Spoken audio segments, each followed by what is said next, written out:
Who taught you how to deal with your emotions? I never thought about this as a question until my children started to struggle with theirs. I was a sensitive child, so for me, there was no one around who was more sensitive than me. There was no one emotionally aware enough to guide me. Everyone around me seemed hard, cold, and distant. So I suppressed it as much as possible, which only made me lonely and frustrated. Suppressing this just meant it resurfaced decades later when I became a parent. It then took me nearly a decade to resolve this internally unresolved conflict. Such was the magnitude of my self-deception. Now I am here to share this with you so that you can learn from my mistakes to help you navigate this world successfully as a sensitive empath. Often, as children, we are faced with emotionally illiterate people.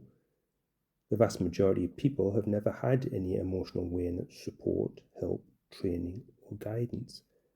So how can you deal with your emotions if no one shows you how? As an adult, we are constantly looking for emotionally literate people for support. How can there be any? As a culture, we have not considered emotions necessary or relevant. Historically, if you are constantly fighting back-to-back wars, which we have done for centuries, there is no place for emotions. This expresses itself in English culture as the stiff upper lip. Socially, this has been predominantly about getting on with it and ignoring anything in the way. Mainly emotions, but this also includes thoughts and actions. I can't judge the past, but I see this is no longer an effective way to manage yourself. We are seeing the emergence of generations of young people who are more in touch with their emotions. It's pretty tricky for emotionally harder adults around them to understand and feel any empathy, mainly because there was no understanding for them. It's been buried deep inside, where no one can hurt them. This is their vulnerable underbelly that they dare not share. Today, you need to see that this is no longer the case. You are right if your emotions need to be seen and heard. You are right if you feel your emotions need to be validated.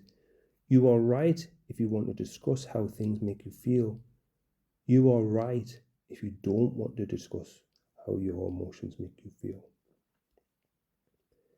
Suppression of emotions has become the norm, but has led to frustration, and this frustration has turned into anger.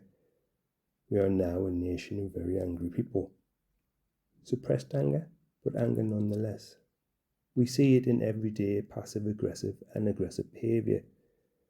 We are deeply frustrated at the injustice of our lives and the world.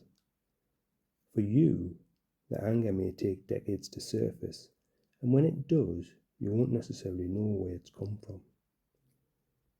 If you are a child listening to this, then chances are it will not surface until you become a parent and see the behaviour in your children. If you are a parent, then you will be being triggered by your children's behaviour. So my offer to you is this. If you are a young person finding it hard to deal with your emotions, or an adult who doesn't understand why they are angry, I can help you, but only if you want my help. Really, it's about helping yourself. I am just your guide. Remember, they are all your emotions, the good and the bad feelings. So it's up to you how you care for them.